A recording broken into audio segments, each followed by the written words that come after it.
Dear students, आज हम exercise 6.3 का क्वेश्चन नंबर 1 और क्वेश्चन नंबर 2 करेंगे।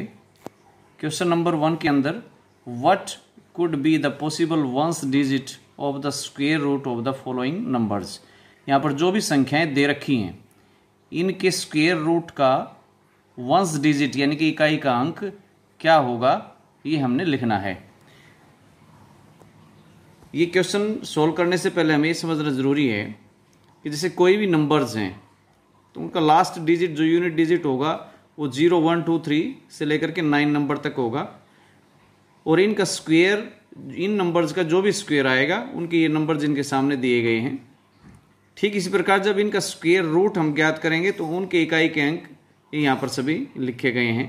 मान लीजिए अगर 0 है कोई नंबर तो उसका स्क्वायर रूट 0 रहेगा लास्ट यूनिट डिजिट। 1 है तो 1, 4 है तो उसका 2 आएगा, उसका वर्गमूल, 9 है तो 3 और 16 है तो 4। इस प्रकार से 25 है तो 5।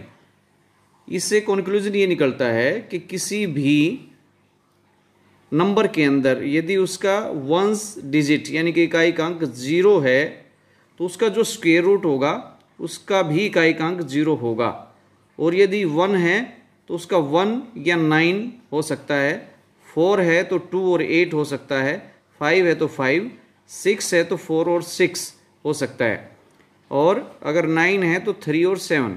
आप एक बार इसमें भी दोबारा समझिए। अगर कोई नंबर है मान लीजिए जिसका इकाई का अंक 1 है तो यहाँ पर उसके स्क्वायर रूट में भी इकाई का अंक 1 होगा, लेकिन यहाँ आप देखिए यहाँ पर जो नंबर है उसका इकाई का अंक 1 है, लेकिन यहाँ पर उसके स्क्वायर रूट में इकाई का अंक 9 है। इसका मतलब ये हुआ कि अगर नंबर में इकाई का अंक 1 होगा तो उसके स्क्वायर रूट में इकाई का अंक 1 और 9 हो सकता है। ठीक इसी प्रकार यदि नंबर में इकाई का अंक 4 है, यहाँ पर भी 4 है 64 के अंदर भी, तो इसका आप देखेंगे कि यहाँ पर 2 और 8 हो सकता है। अगर 9 है नंबर तो उसके स्क्वायर रूट में 3 भी हो सकता है और 7 भी हो सकता है, क्योंकि 49 का स्क्वायर 7 होता है। इस प्रकार हम एक्सरसाइज 6.3 का question number 1 the possible ones digit of square root of 9801 is equal to 1 और 9, क्योंकि यहाँ पर 1 है तो इसका 1 और 9 हो सकता है।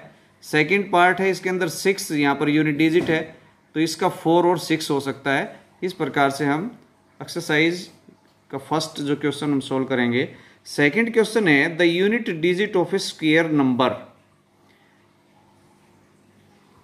Question number 2 without doing any calculation find out the numbers which are surely not perfect. जो हमारे पास ये नंबर्स दे रखे हैं इनमें बिना कैलकुलेशन किए ये आपको ये बताना कि ये नंबर परफेक्ट स्क्वायर है या नहीं है। तो आपको ये जानना जरूरी है कि कोई भी स्क्वायर नंबर होगा तो the unit digit of a square number, उसका जो भी स्क्वायर नंबर होगा उसका यूनिट डिजिट 0 हो सकता है, 1 हो सकता है, 4 हो सकता है, 9, 5, 6 और 9 हो सकते हैं। आप इस टेबल के अंदर देखिए ये स्क्वायर नंबर्स हैं, इनके अंदर 0 है, 1 है, 2 और 3 नहीं है, 4 है, फिर 5 भी है, 6 है, 7 और 8 नहीं है, 9 है और लास्ट में 0 जैसे 10 भी इसको हम कह सकते हैं। तो ठीक इसी प्रकार कंक्लूजन ये है कि इसका कोई भी स्क्वायर नंबर है उसका यूनिट डिजिट 0, 1, 4, 5, 6, 9 हो सकता है। तो जो इसका पार्ट 1 है 1, 5, 3, क्योंकि इसके अंदर आप देखिए इकाई का अंक 3 है जो इस लिस्ट के अंदर नहीं है, तो इसका मतलब क्या हुआ 1, 5, 3 is not a perfect square. 2, 5, 7, 257, इसमें यूनिट डिजिट 7 है इसलिए ये भी परफेक्ट स्क्वायर नहीं है। 408 is not a perfect square number. 441 441 is a perfect square, क्योंकि इसमें यूनिट डिजिट यानी कि इकाई का अंक 1 है।